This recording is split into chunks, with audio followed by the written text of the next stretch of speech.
Give 16 a try yourself first before you watch this video. This is a question with quite a dense text and quite dense choices. The choices themselves are pretty long and technical, right? There's a lot of terminology, vocab in both the text and the choices. So we need to dig into this, and as always, keep the focus in the text on what the clues are, what the important pieces are that we're trying to support. In this case, we're trying to directly support the claim made in the text. Which quotation would do that? Interestingly enough, they don't use the word claim anywhere. They don't say, so-and-so claims that blah, blah. So we do have to figure out, well, what is the claim? Probably the claim's going to come towards the end, and it does in this case.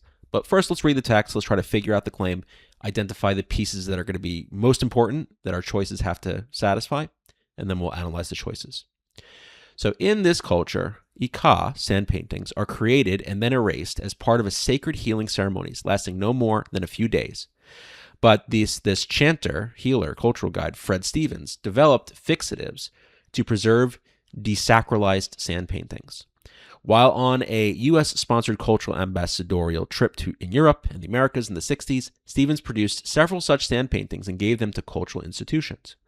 This may seem in tension with the role of cultural ambassador. How could static objects authentically represent an inherently ephemeral and dynamic practice? But such a view is itself overly object-focused and neglects how Stevens strove to convey exactly those characteristics of Ika as a cultural practice. So, a few things we got to focus on here. Yes, the claim is here. Doesn't say so-and-so claims, but this is kind of the sum claim of what the setup is leading us to, right? All the setup of what Stevens did, and this is sort of the response. And really, it's the second part of the sentence that's key, right? The view that is being, this view of this tension between the static object and the inherently ephemeral and dynamic practice. It says this view is itself overly object-focused. So whatever I have in my quote, let's highlight that, probably should show that we should not be focused as much on the object and focused on something else. And this view neglects how Stevens strove to convey exactly those characteristics of Ika as a cultural practice. So this is the other thing we want to do. We want to show with our quote that Stevens is conveying the characteristics of Ika as a cultural practice, and those characteristics specifically are of ephemerality and dynamism, so ephemeral and dynamic. If we don't know what those words mean, I think we can still get a pretty good guess, but we will talk about exactly where those words are supported as well. But again, we try to work with what we've got. If we don't know what words mean, we still try to eliminate based on what we do know and hopefully make a good guess. So now let's go to the choices and see what's doing the work here. Choice A. While Stevens's ambassadorial sand paintings are undoubtedly educative for audiences that have little exposure to Diné culture, they should not be confused with authentic Ika, which cannot be extricated from a practice that is intentionally and necessarily transitory, nor condensed into a single persistent object. What's interesting about A is the view, right? This view that there's a tension here, that you have a static object trying to stand in for an ephemeral and dynamic practice. That seems to be a contradiction. A is that view, but that is the view that the claim of the text is responding to. So in some sense, this is the opposite of what we want, right? We want a quote that responds to this critique, right? This critique of this object trying to stand in for something that it can't, like a static object standing in for something that's changing, that's dynamic. That's a process.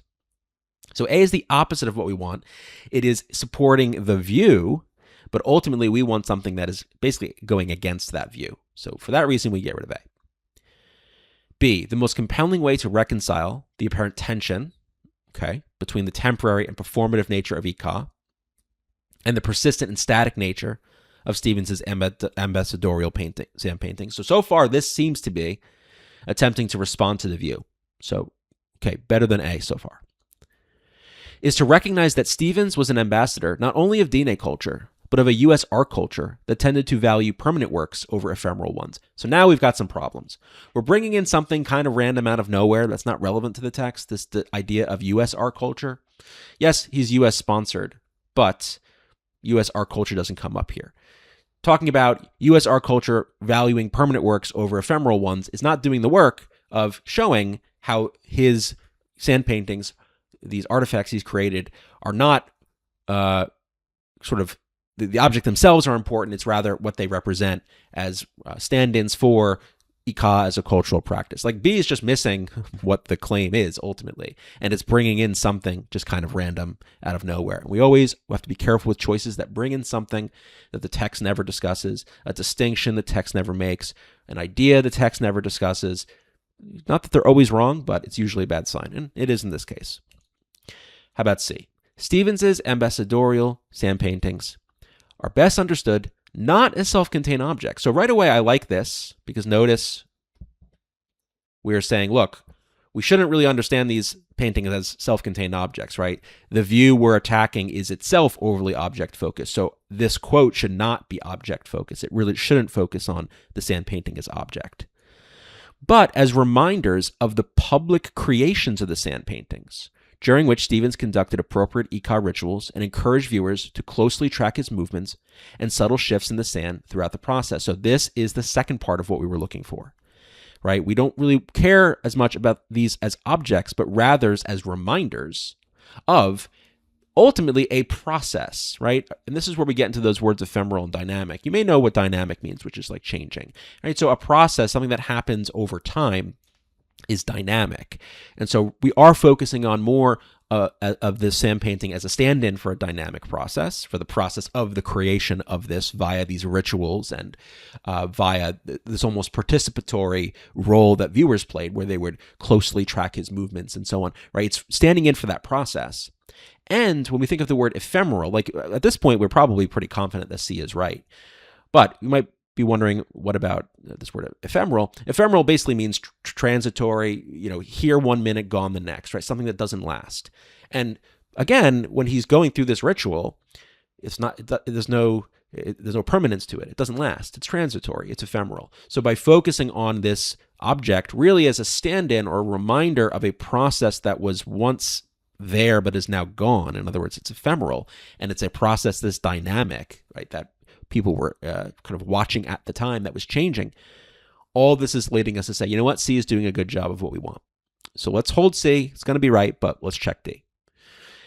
It is important to recall Stevens' own activities as a gift giver, a temporary and performative role of the sand paintings. Right away, I'm a little concerned because this is focusing more on the act of giving the sand paintings to the institutions, as was discussed in the text, which the claim is not really focused on. The claim is on the creation of these objects in the first place, not so much the giving of them. So, little worried. For by taking those actions, Stevens publicly enacted the transmission of knowledge of both traditional Ika practices. Okay, it's getting a little bit better because we're talking about these traditional practices, the transmission of knowledge of these practices. That might be him striving to convey the characteristics, if you call, as cultural practice. So that's at least okay. But then, and cutting-edge chemistry in the form of the preservative additives, a hybrid that reflects the dynamism of DNA culture. Now, I'm actually also worried by the fact that they're using this word dynamism, which is similar to the word dynamic. From a trap perspective, they may be trying to draw me in by using that word, right? Using that word dynamism. We saw that in the passage. Not that a choice that's right can't have words like that were in the passage directly. It's just something that's a red flag to me, often as a trap.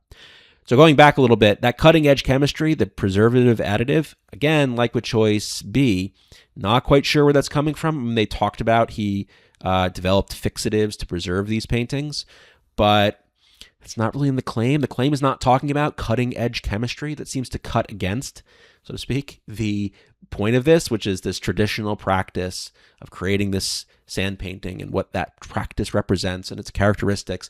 Talking about this technology just seems out of nowhere and not relevant ultimately to what we're trying to support, which we see much better in choice C. So therefore, the answer is C.